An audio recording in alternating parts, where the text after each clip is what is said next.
মানুষ দায়িত্ব নিলে ইনশাআল্লাহ আমরা চেহারা পাল্টে দিতে পারবো। আমরা ঘরে ঘরে জনে জনে আপনজন, প্রিয়জন, পাড়া প্রতিবেশী, কর্মস্থলের সাথী সবাইকে আমরা বুঝাবো আমরা মর্যাদা নিয়ে বাঁচতে চাই, আমরা নতুন বাংলাদেশ চাই। আমরা গর্ব করে বলতে চাই আমি বাংলাদেশ, আপনি বলবেন আপনি বাংলাদেশ। আমরা সেই বাংলাদেশটি করতে চাই যে বাংলাদেশের নাগরিক হয়ে গর্বের সাথে পরিচয় দেওয়া যাবে যে আমি একজন বাংলাদেশী। এখন সেই পরিচয় সংকট অনেক জায়গায় আছে। আমাদের দেশের যে শেয়ার বাজার লুট করা হয়েছে, ব্যাংক লুট করা হয়েছে, জনগণের সম্পদ লুট করা হয়েছে, বিদেশে পাচার করা হয়েছে।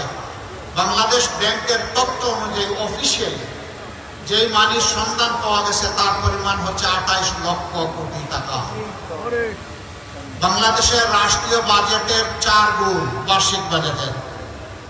আমরা আপনাদেরকে কথা দিচ্ছি, আপনাদের ভালোবাসায় ভোটে আল্লাহ যদি আমাদেরকে সুযোগ দেন, নির্বাচিত করেন, এই দেশ সেবার দায়িত্ব আমাদের হাতে আল্লাহ তুলে দেন, আমরা ওই সমস্ত লুটেরাদের মুখ দিয়ে হাতের পেটের ভিতরে হাত ঢুকিয়ে আপনাদের এই অর্থ উদ্ধার করে নিয়ে আসবো।